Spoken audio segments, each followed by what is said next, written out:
मुलांना मजेत ना. आज पण आपण एक नवीन गोष्ट ऐकणार आहोत. समुद्राचे पाणी खारे का, असं त्या गोष्टीचं नाव आहे. तर या विषयावर खूप गोष्टी आहेत. पुराणात सुद्धा खूप कथा आहेत. आज मी शिल्पनाने तुम्हाला एक कोरियन लोककथेवर आधारित गोष्ट सांगणार आहे.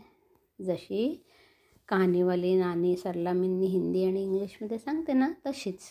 तर ऐका मुलांना. खूप वर्षापूर्वीची गोष्ट आहे. 2 भाऊ होते, युनजून आणि मिनजून.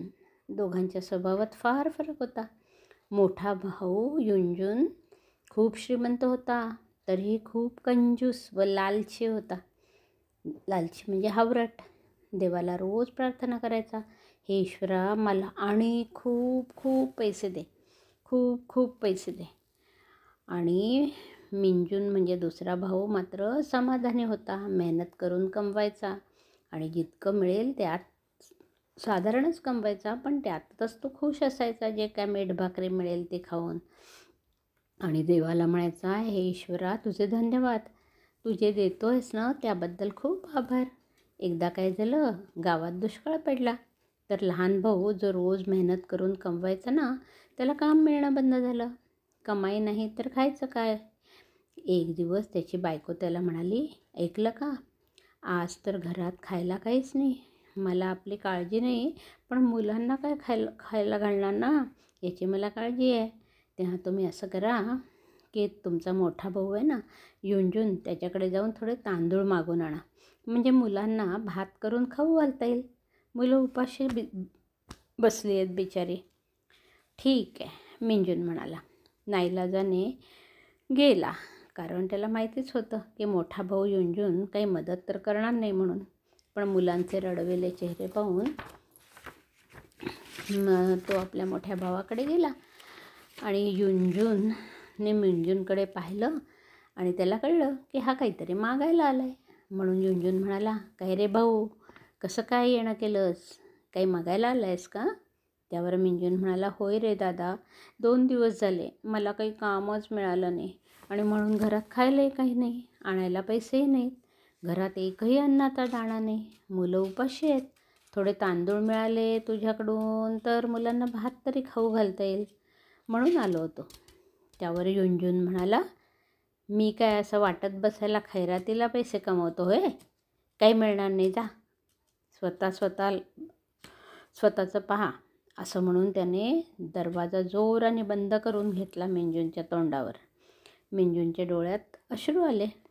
त्याच्या आता आपण मुलांना काय खाऊ घालायचं या दुःखाने तो त्रस्त झाला, नाराज झाला आणि नाराज मनाने जंगलाकडे गेला.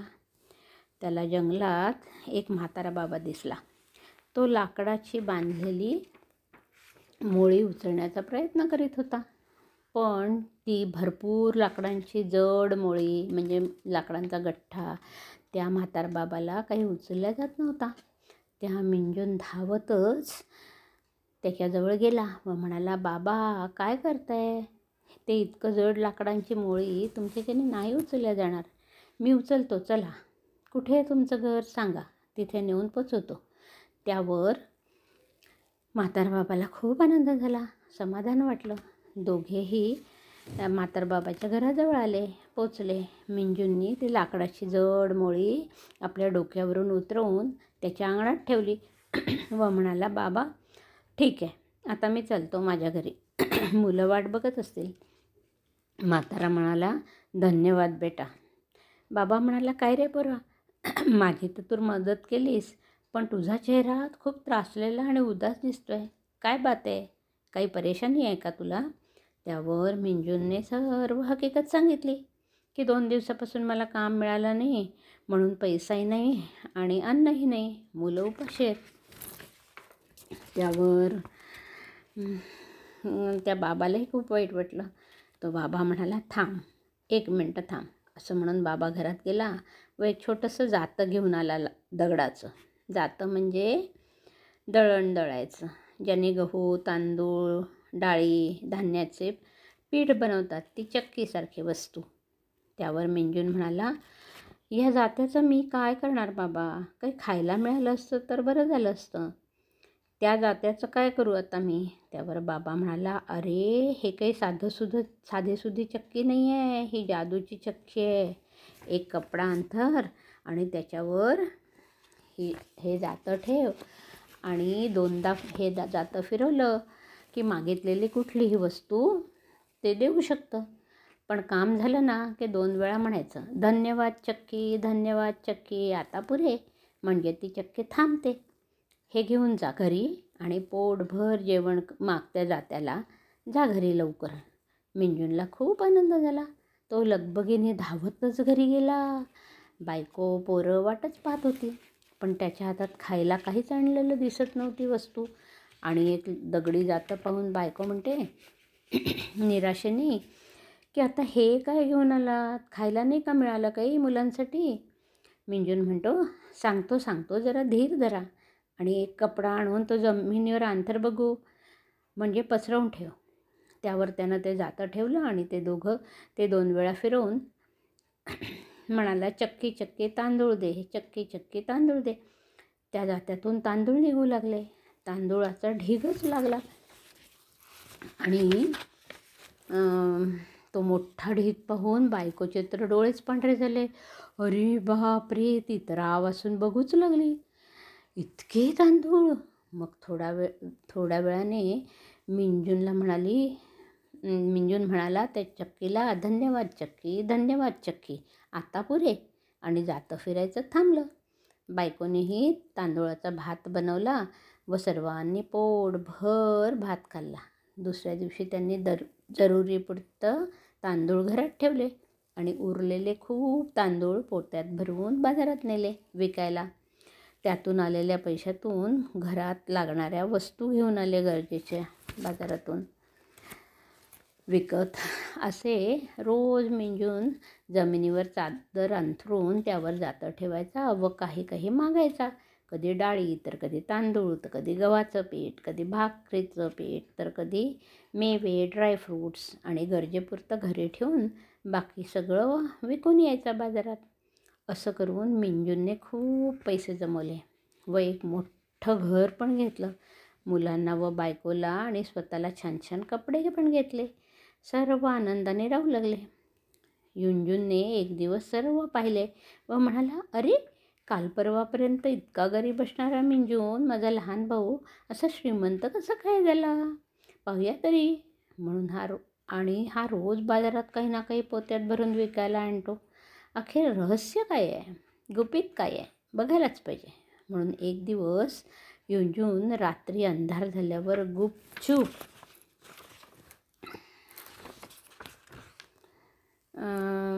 घराच्या बाहेर मिंजूनच्या घराच्या बाहेर झाडामागे उभा राहून मिंजूनच्या घराच्या खिडकीतून आत पाहतो की मिंजूनने एक चादर जमिनीवर अंथरली व त्यावर दगडाचं जातं ठेवलं, 2 वेळा फिरवलं आणि म्हणाला, चक्की चक्की मेवे दे. त्याबरोबर चक्कीच्या जात्यातून काजू, बदाम, अक्रोड, पिस्ते निघू लागले. पोतं भरून सर्व सामान निघालं. ते पाहून युंजून म्हणाला, अच्छा, आता हे काय गुपित आहे, हे काय रहस्य आहे मिंजूनच्या श्रीमंतीचं, हे मला कळलं. पण हे जातं माझ्या घरी असायला पाहिजे आणि आपण कोणाला तरी दिसू आणि पकडल्या जाऊ असं वाटून युंजून तिथून पळून गेला. पण रात्रभर तेच विचार त्याच्या डोक्यात फिरत होते की काय करावं ते जातं मिळवण्यासाठी. आणि गावातला सर्वात श्रीमंत माणूस होऊन आपण मजा करायला पाहिजे. तर एक दिवस युंजून आपल्या बायकोला म्हणतो, ऐक, आपल्याला दूर समुद्रावर फिरायला जायचं आहे 3-4 दिवसांसाठी. तर 3-4 दिवस पुरेल असं खाण्याचा डब्बा तयार करून ठेव. आणि कोणाला सांगू नको की आपण बाहेर जातो आहे गावाच्या. युंजूनला वाटत होतं की गावातच राहिलो आपण तर लोकांना आणि मिंजूनला कळेल की जादूचं जातं माझ्याकडे आहे म्हणून. मग मी कसा वस्तू विकून श्रीमंत होणार? म्हणून गावाबाहेरच पळून गेलेलं बरं. असं म्हणून एका रात्री युंजून चुपचाप गुपचूप मिंजूंच्या घरी जातो.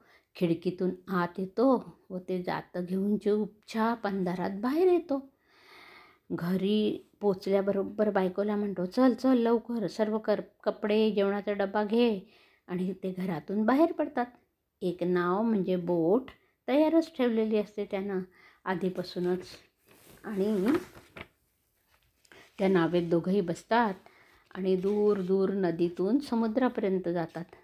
युंजून म्हणतो, आता भूक लागली आहे, काहीतरी खायला दे नाश्ता. तर बायको म्हणते की हो हो देते. ती डब्यातून पुऱ्या आणि बटाट्याची भाजी काढते, म्हणजे आलूची भाजी काढते. प्लेटमध्ये ठेवून युंजूनला खायला देते. एक पहिला घास तोंडात टाकताच युंजून जोरात ओरडतो बायकोच्या अंगावर, हे काय, बटाट्याच्या भाजीत मीठच नाही आहे, आता ही अळणी भाजी कशी खाणार. त्यावर बायको म्हणते, अरे देवा, घाईघाईत तयारी करता करता मी भाजीत मीठ घालायला विसरलेले दिसते. पण आता काय करायचं. युंजून म्हणतो, थांब, आत्ता मीठ मिळेल. ती म्हणते, आता आपण नदीतून समुद्रात पण येऊन पोचलो, इथे कोण आपल्याला मीठ आणून देणार आहे. त्यावर युंजून म्हणतो, तू फक्त पाहत राहा. आणि तो एक चादर अंथरतो, त्यावर ते जातं ठेवतो आणि 2 वेळा गोल फिरवतो आणि म्हणतो, चक्की चक्की मीठ दे, चक्की चक्की मीठ दे. आणि जात्यातून मीठ निघू लागतं. मीठ थोडं भाजीत घालून ते दोघे भाजीपुरी खाऊ लागतात. पण मीठ निघणं चालूच असतं. त्यावर युंजून म्हणतो, चक्की थांब थांब थांब. पण चक्की काही थांबत नाही. थांबण्यासाठी काय म्हणायला पाहिजे असतं, धन्यवाद चक्की, धन्यवाद चक्की, आता पुरे. पण युंजून जेव्हा मिंजूंच्या घरून पळत जातो तेव्हा तो शेवटपर्यंत सर्व न पाहताच पळून निघून जातो. जादूच्या जात्याची व त्या चक्की बंद कशी करायची ही त्याची त्याला माहितीच नसते. तर आता त्यातून मीठ निघतच राहतं. पूर्ण नाव मिठाने भरून जाते आणि नाव बुडायला लागते. युंजून व त्याची बायको जोरजोरात ओरडू लागतात, बचाव बचाव, वाचवा वाचवा कोणी. पण तिथे कोणीच नसतं मदत करायला. अखेर नाव मिठासहित युंजून आणि त्याच्या बायकोसहित समुद्रात बुडून जाते. आणि आधी समुद्राचं पाणी जे गोड होतं नदीच्या पाण्यासारखं, ते त्या मिठाने खारट होऊ लागतं. असं म्हणतात की अजूनही ते जातं फिरतंच आहे, त्यातून मीठ निघतंच आहे. आणि त्यामुळे सर्व समुद्राचं पाणी खारट होतं आहे. तर मुलांनो, ऐकली ना गोष्ट, कळलं ना तुम्हाला की युंजूननी केलेल्या हावरटपणामुळे आणि चोरीमुळे त्याला कशी शिक्षा भोगावी लागली, त्याचा कसा जीव गेला चोरी केल्यामुळे आणि हावरटपणामुळे.